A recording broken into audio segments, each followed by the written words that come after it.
Westfield is? Mm-mm. It's 10 miles west of Springfield. So the mother brought in a piece of sheet music, a piece by John Denver, and wanted me to play it. So I played it, and she got this kind of crestfallen look on her face. She said, "Oh, when he doesn't sing it, there's not that much to it, is there?" And I'm like, but her two daughters both went on to become professional fiddlers. Oh, wow. I was, one of them won first prize at the Amherst Fiddlers Contest when she was like 10 or 11, 10 years old or something. Oh, so And all the older kids were disappointed because they thought they would win. Yeah, I didn't realize they went on to, you know, I was shopping for fiddle books for one. I saw her, I was leafing through a fiddle book and, oh wow, there's Gretchen's picture. oh, you want to put this on your shirt? Okay, sure.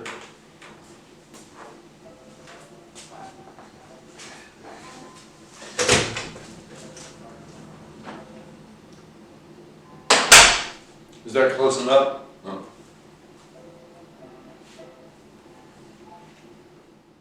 All right, so you're gonna face the camera there, but you're gonna talk to me Okay. directly. So we're gonna So make. I'm looking at the camera but talking to you. Oh no, actually, I'm not sorry. You looking at You. me, but your body is facing the camera. Oh, okay. So Yeah. like this. Yeah. Okay, great. Cool. All right. So you want to start by introducing yourself, your name. I'm Don Becker, founder and director of the Suzuki Institute of Boston, teaching Suzuki violin, piano, cello, viola to children and parents in Boston since 1986. Awesome. Can you tell us about your earliest memories of learning music? Of learning music? Yeah. Oh, okay. Well, I was lucky. I went to an experimental the laboratory school at Ohio State University, because my mom taught there. So we had music, art, and phys ed every day, which is really unusual. And my music teachers were like really top in their field. They were both professors at the College of Music. All my teachers were also college teachers at one of the leading schools of education. So we had a really good, singing class experience, and then in fourth grade, which was considered early at that point, we had group class violin. Everybody took violin. Awesome. How did you first become aware of Suzuki and his method? Well, I was at a music camp on an island in Lake Erie, and one of the founding fathers of the Suzuki method in the United States, John Kendall, happened to be the main teacher. And this was before he really was teaching Suzuki method. Somebody sent him a little 8mm video of the Tokyo National Concert in Japan. And so he excitedly showed us this 8mm video of these Japanese children playing. It was like really impressive, you know. My first reaction was a little bit of resentment because I've been practicing as hard as I could, and these little kids were playing better than me. And I'm like 14 or 15, and these kids are 9 or 10. Okay. What drew you to study Suzuki mostly? Oh well, it's funny. I was my main when I went to college, Ohio State, I actually switched to the viola from violin. So it just switched over. yeah. Okay. But then I didn't do Suzuki until graduate school. I went to Eastman School of Music in Rochester, like one of the really top music schools. And so I'm sitting there with my graduate advisor. She's laying out my courses and everything. And he said, well, you have room for another elective this semester. What do you want to take? So I'm like, duh, let me look at the catalog. So I'm leaping through the catalog in front of him. Oh, there's the Suzuki. I've heard of that. Can I get credit for that? And at the same time, I was looking for part-time jobs, to support myself while I was a student. And I originally thought that maybe I would play part-time in the Rochester Philharmonic. But the summer before, I went to the summer camp with my teacher from Eastman. And he brought other students from Eastman were there too, and I realized they were way better than me. and there was no way I was going to get in the orchestra. So I called around to different schools to see about teaching, and they all said, "Oh, can you teach Suzuki?" And I said, "Well, I just started to take the class." But my roommate was a doctoral student, a clarinetist, and he was teaching full-time in one of the suburbs of Rochester, Greece, New York, and their Suzuki teacher had just quit, had just left, and they desperately needed somebody. So he said, "Don, you gotta come out and interview." I said, "David, I've only had 2 classes in it." He said, "Don't worry, come on." So I explained my background, that I had some teaching experience and taught in summer camps and stuff. And the guy said, "Oh, great, can you start next week?" So when I'm taking the class at Eastman, I was asking more questions than everybody else combined, because I was the only person who was teaching already.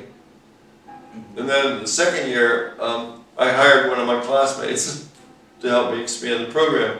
She went on to become a famous Suzuki teacher, much more than me. What's her name? Betsy Stewin Walker. She went to Iowa to teach it with this very well-known established program. Oh wow, that's amazing. So, how did Suzuki's teaching method impact your understanding of music? Well, his approach was, the model is language development. He noticed that children all over Japan were learning their own dialect, no matter what dialect it was, and were speaking it fluently, so that this represents a high level of ability. Why don't we apply the same things to music and the violin? So we took 6 basic ideas of language development. First of all, early start, lots of repetition for mastery, home listening, parent involvement, breaking everything down into very small steps that are developmentally appropriate, that you go through one at a time, in a very positive learning atmosphere. That listening is really the key. I had a student whose 7-month-old sister was coming to the lessons, and by the time she was 18 months, she was singing songs out of book 2. Okay, so the other thing is he approached it from the point of view what's physically easier to play and to produce a big tone. All the other methods up to that point were focused on what's easier to read. Okay, I can see the distinction with that. Were there any particular challenges you faced while studying Suzuki, and how did you overcome them? Well, there weren't any particular challenges when I first started teaching, because I was in the United States. Learning in Japan, you had to memorize a lot, because everything's done from memory. So like one time my teacher said, "You're playing at the prefecture, like the All-State concert." I said, "Yeah, when is it?" She said, "It's in 2 weeks." I said, "What are they playing?" She showed me the list. And there's 2 pieces on it that I don't know at all. They're each 3 pages long, and they're all really fast. So she said, "Don, you've got 2 weeks." So I killed myself to learn the first piece. You play it for her, then the second one, kill myself to learn the second piece. Yeah, so now I've got both pieces, and I go there.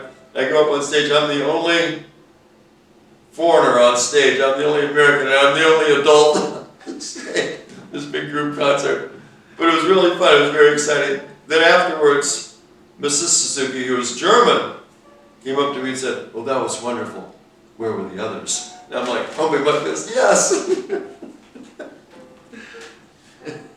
Okay. It was really fun playing in the big concerts. I played in the Tokyo National Concert at this big judo arena in Tokyo with like 3,000 kids playing all at once. For the more advanced pieces, they only had like 1,000 kids playing. Okay. Can you share a memorable moment or story from your time studying with Suzuki? Oh wow, a lot of them. Well, one time there were only 2. He was a real humanitarian, and he followed world issues, world politics and things. He wrote letters to Ronald Reagan, complaining about wars and things. And one time, it was just the 2 of us in the studio, and he just turned to me and said, "The basic part of the essence of my method is helping other people. If you understand that, then you understand my method."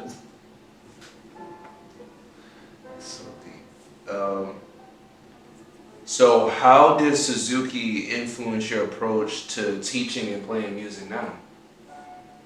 Well, it taught me how to focus on tone more and use of the bow. Almost all of his teaching points had to do with bowing, and using short strokes. So I incorporated his ideas into my practicing. It's really helped my playing a lot. Okay. And also I added that to my teaching too. Okay. What do you think sets Suzuki's method apart from other approaches to music education?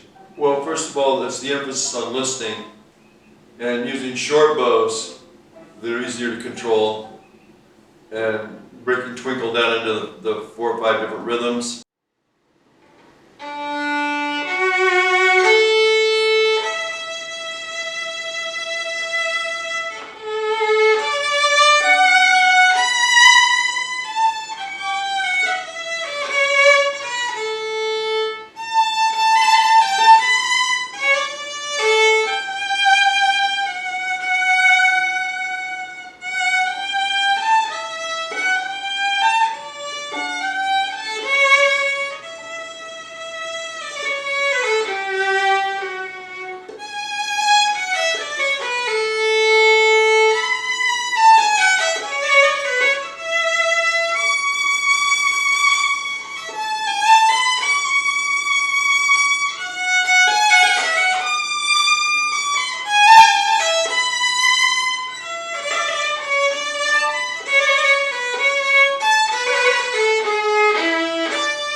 You know, Andy, the famous Andy Warhol quote, he said, everyone will be famous for 15 minutes.